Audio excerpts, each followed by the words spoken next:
Hey Bear fam, just a quickie. I've started recording some of my thoughts with regards to sort of spirituality. Some of you asked how I got into it, what my thoughts were, and it's quite a lengthy and complex area, and one to which I have a huge interest, so it's not one I can easily just say blah blah blah. So I've voice recorded an initial sort of input. Now I'm going to put that out just as a voice recording coming after this. Have a listen. I did contemplate just recording some footage to put alongside it, but it seems daft. So it's virtually a podcast as such for you to listen to. Let me know how you get on. If you like it, we'll do more. Or of course I could start a podcast, you never know. Do you want biscuit, Jack? So that's what's coming. As you can see, it's a beautiful day here in Dorset. Temperature down to 13, but it suits me just fine. Let me know what you think about this. Have a good day, Bear fam. Love ya. Hello, how are you? I thought, for a change, I'd start off by recording what I was thinking, because it's a lot easier than trying to film yourself and think at the same time. I promised to try and set about explaining my journey along the path to some spiritual enlightenment. Now, I want to make it very clear from the start of this series that this is about me and my thoughts, my opinions, and my understanding of what I've learned so far. So if your opinion differs or whatever it may be, just remember I'm putting a caveat right here and right now that this is about my journey, because at the end of the day we all have different journeys, and that really brings me to my original starting point, and that is, what is the point? Why are we here? Why do we live our lives on the treadmill? Why do we start off needing looking after and finish off needing looking after? Why is the full circle of life from dependence to being dependent? What is the point in accumulating all the knowledge in your head if when you die it's all lost?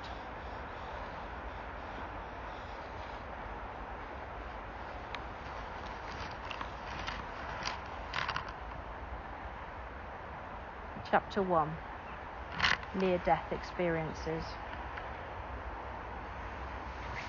One night, before I went to bed, during a period of time where I was listening to podcasts and books being read and things to help me go to sleep, I happened upon a podcast by John Messer and Chaz Hathaway called the NDE podcast. I will endeavour to put a link in the show notes, however this ends up being broadcast. And starting from the very beginning of trying to explain the concept of NDEs, this podcast takes you through hundreds of different people from all around the world, male, female, younger, older, different religions, so on and so forth, that have all had a near-death experience. Now, the thing that struck me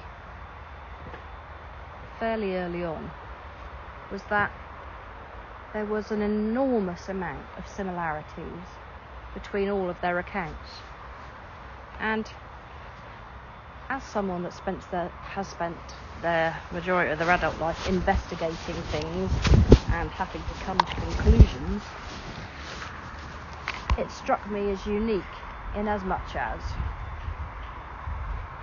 I guess I looked at it from the point of view of witnesses to crime, really, where you ask yourself, have they colluded?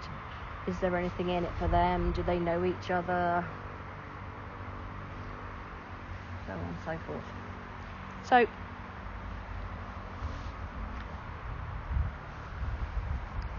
it became clear to me, really, that how can all these people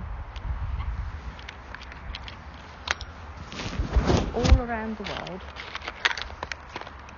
have all had a similar experience be telling lies or fabricating? Because it's telling you now, it's just impossible. They cannot all be making it up.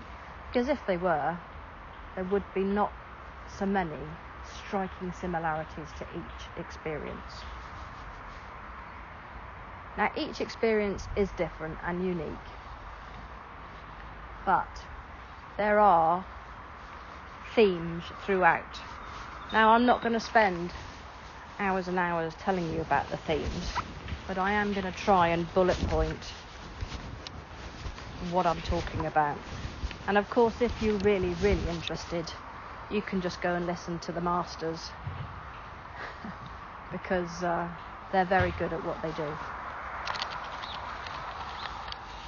It seems that when we near death, and it doesn't have to be when the body is completely dead, it seems to be when the heart stops, or when we are in such imminent danger that something or someone pulls us out. It seems that our consciousness, the bit of you that thinks, your intuition, your inner person, the devil on your shoulder, whatever you want to call that voice in your head, your consciousness is able to leave your body, usually via the head, and move to a different plane, a different reality.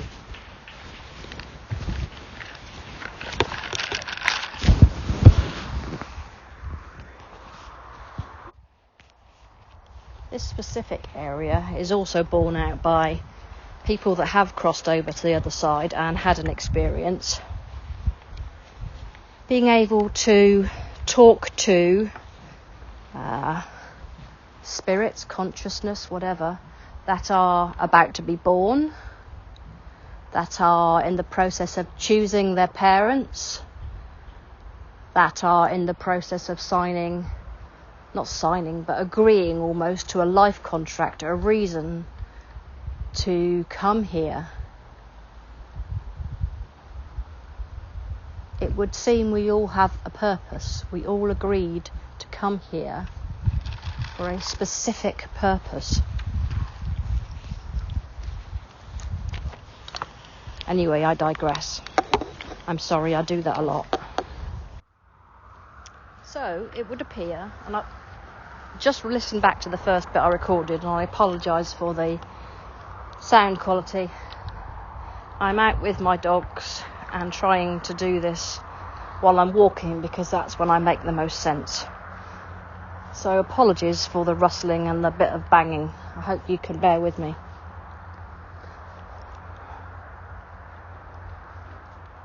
So, people that have NDEs seem to experience a tunnel of light. Not always, not everybody, but there is a lot of people that experience, like you hear in the movies, they see the light, they travel towards the light, and quite often at breakneck speed. They're not scared, they're not in pain, and generally they feel an immense amount of love.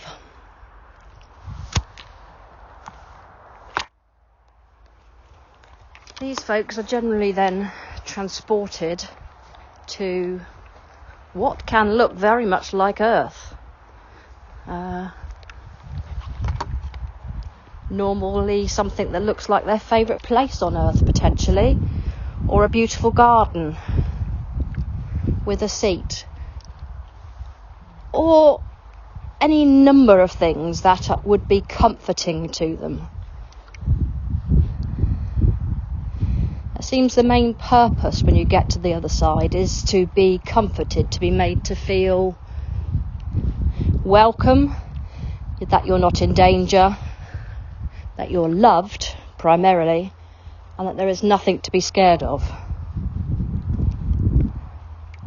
Some people have relatives or people they recognise from previous lives waiting for them when they get to the other end. Some people see a person they identify with as being a religious icon.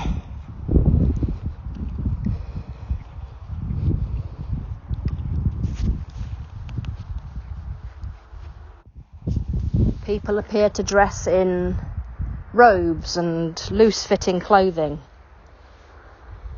People seem to have jobs and responsibilities.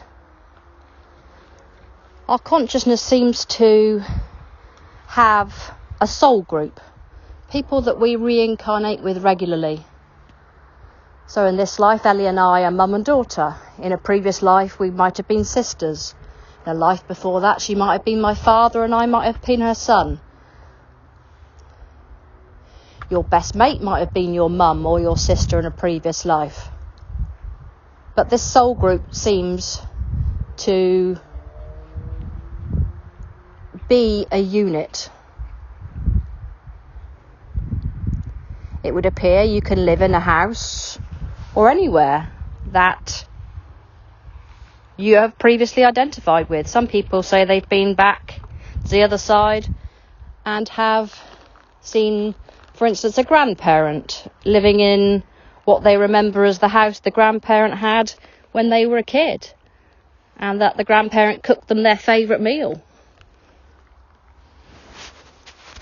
There is no specific set pattern, but what I have learnt is that there is another reality, however you wish to refer to it, another plane of existence.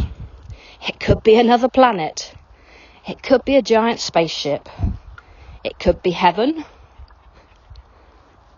but it's a different reality, a different plane that is separated from this one by something that the spiritual community generally refer to as the veil.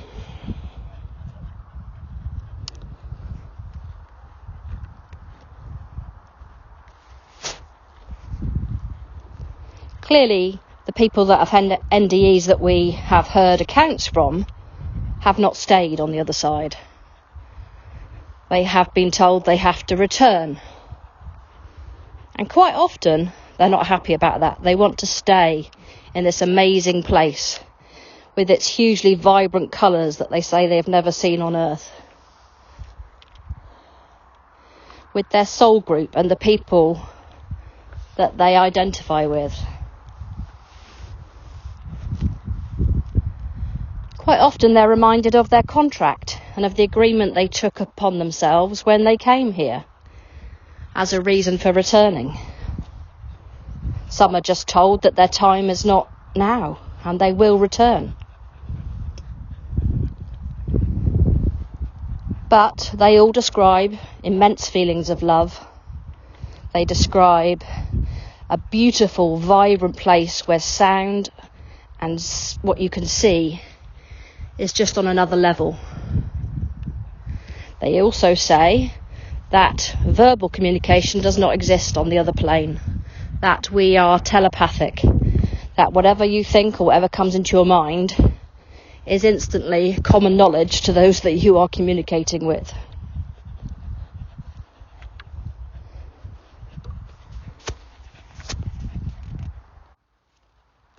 There seems to be a common theme with regard to almost Grecian-looking buildings, temples with great big pillars, and somewhere called the Halls of Learning, where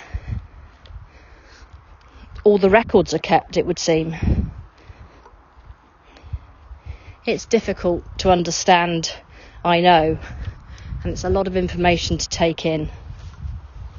But I think, as an investigator, I can wholeheartedly put my hand on my heart and say, without a doubt, we do not die. We are eternal beings that come to Earth to learn. As to why, where, who, I don't know all the bits in between yet, and that is part of my quest, and something I will discuss with you as we go further.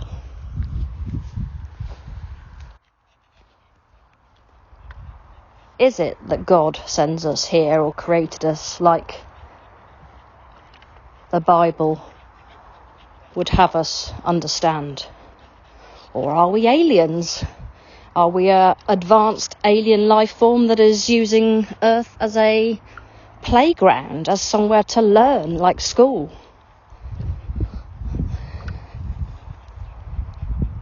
I don't know the answer, people. I don't know what it's all about. I wish I did. There's also some people, a lot of people, that think that each time stream, everything is running concurrently. The past is running alongside now, and now is running alongside the future. And that you can crisscross these planes. But it would seem that it's most likely that if that were to happen, that communication would be via some form of binary code.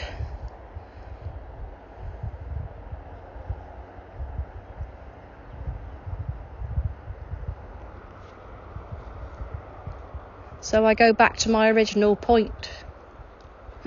What is the point? Why are we going round in circles? I recently had a good friend that spent his whole life working. I think he was happy enough, but he worked really hard. He took on extra years at work to pay for his kids to go to university. And he retired about just over a year ago. He died this week from cancer.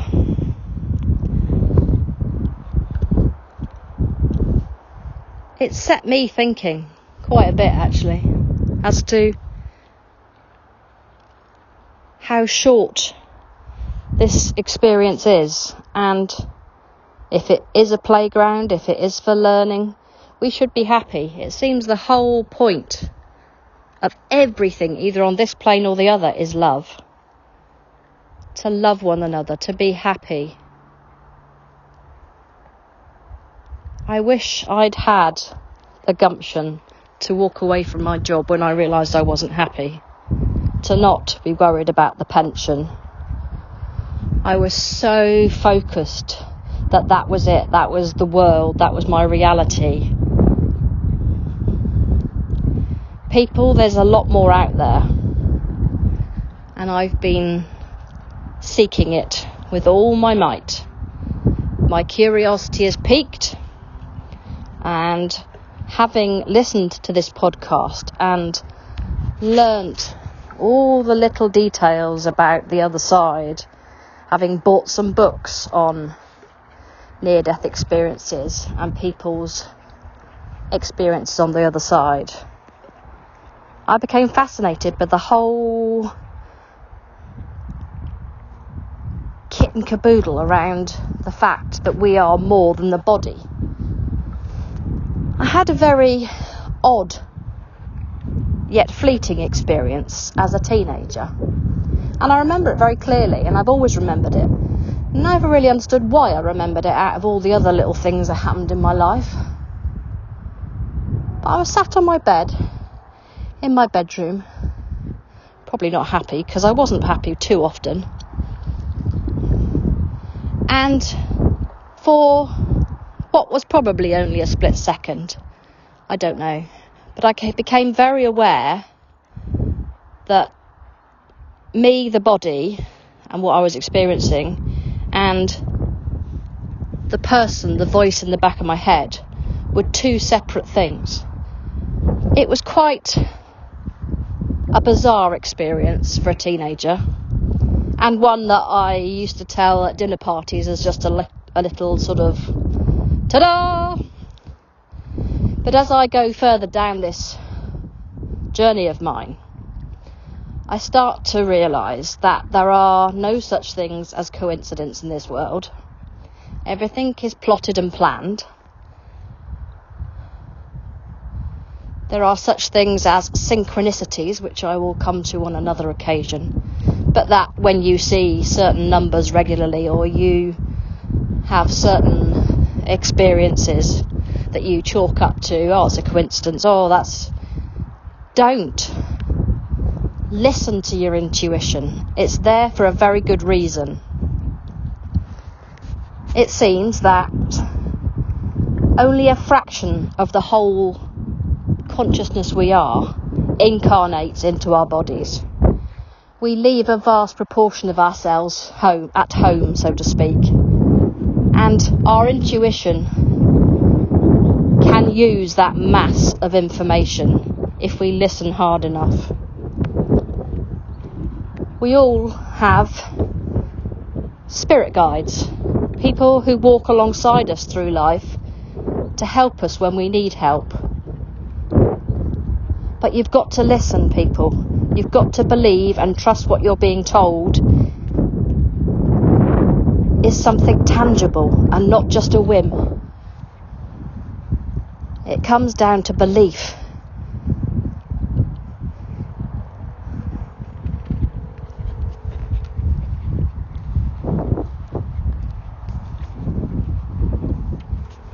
We are eternal beings.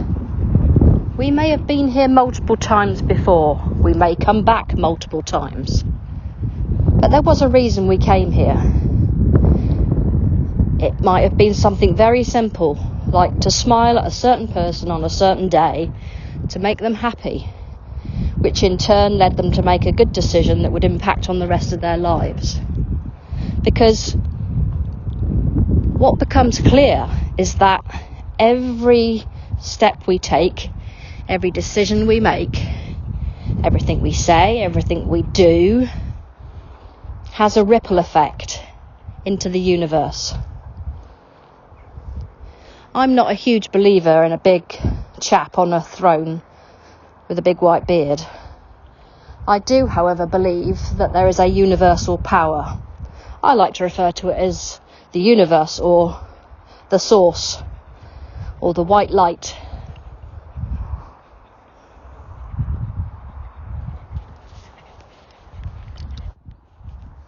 But whoever it is, I've decided that I would like to know my inner spirit more, to meditate, to try and connect to my higher self. And that will take me on to the next instalment of my spiritual journey.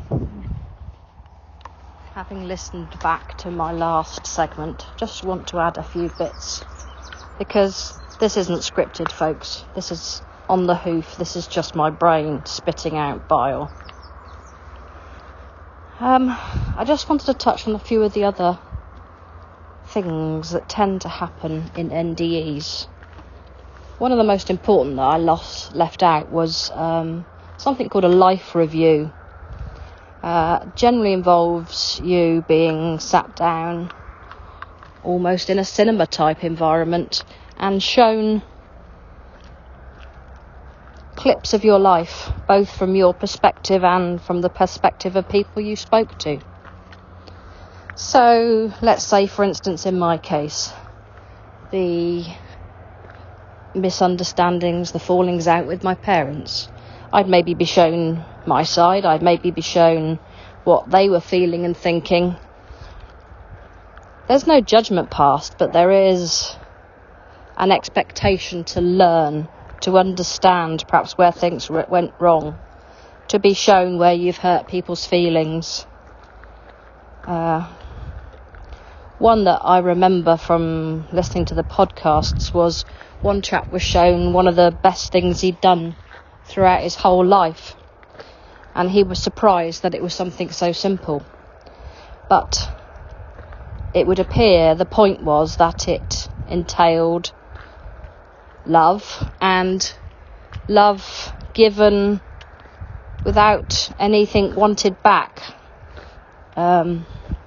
He was driving along a road and he decided to have a break, or for whatever reason he pulled over. He had a drink from his water bottle, and there was some left in the bottle, and he happened to notice a young plant off to his right that was clearly wilting and in need of sustenance. So he walked over and he emptied his bottle onto said plant.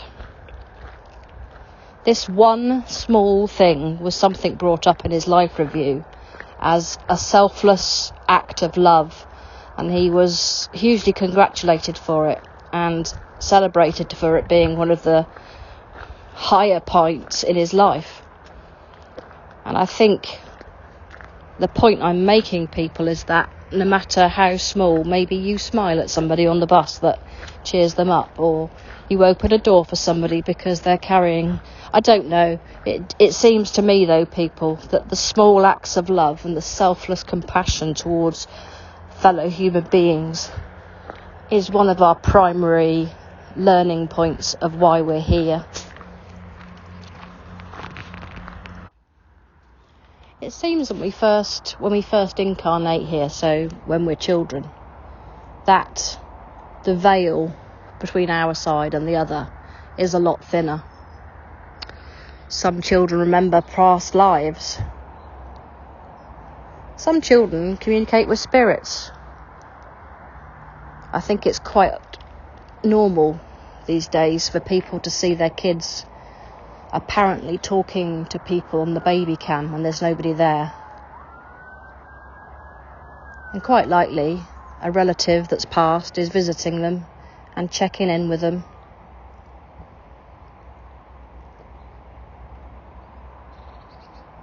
As we get older, the veil seems to thicken, or we become so caught up in life that we don't see it anymore.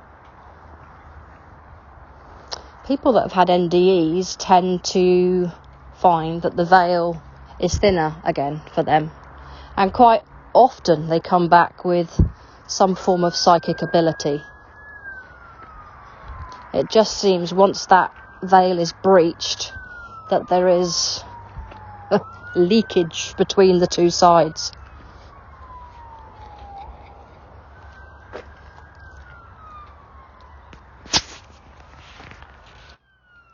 I think I already touched upon the fact that on the other side, sounds like the siren or sights,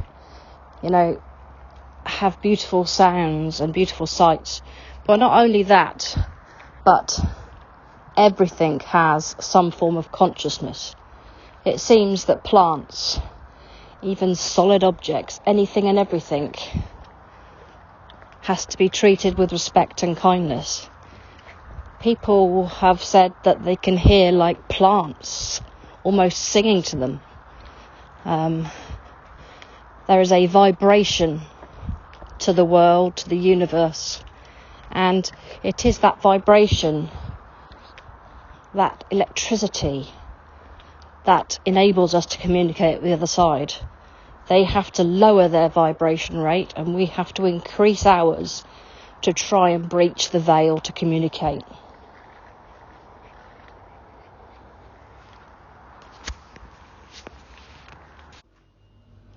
NDEs are a lot more common than people probably imagine, and if you're brave enough, if you've had one, you could probably sit in a room full of people and quite easily find other people that have too. It's just that people keep it to themselves because they feel they won't be believed, that people think it's nonsense, that the scientific community have deemed it to be just the electrical activity in the brain as you're dying. That doesn't explain some of the things that happen. People, when they leave their bodies, say that, for instance, if they were to die during an operation, that they leave their body and can then watch what is happening in the operation room. They can also be in multiple different places at the same time. It seems spirit can be here, there and everywhere, because we are ultimately all one. You can be, I could come and say goodbye to Ellie, for instance. I could go and see my dad and my mum. I could be in multiple places at once during that initial period of leaving the body. And this kind of explains some of the stories you hear about people thinking they've been visited by a relative prior to death, and people that dream that a relative has died and wake up and get told the relative's dead and are left wondering what that's all about. Spirits can communicate with us through our dreams. It seems, and I'm not entirely sure yet, but when we dream, our consciousness is such that they can communicate to us through our dreams. Whether it's the veil thinning or whether it's the fact that our consciousness returns home and uploads information, I have no idea. I'm just telling you the things that I've learned along the way.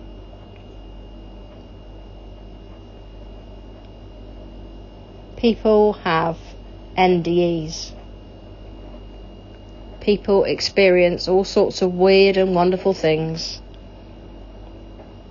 They can sometimes, they can come back and they can tell the surgeon exactly what he did, what he said to people, how he said it, what colour the nurse's shoes were.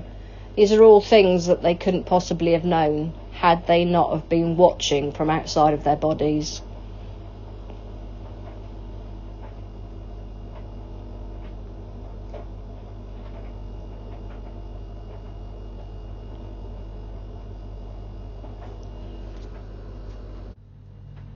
I think that's going to just about wrap it up for this session, people, because I could rant on and on and on.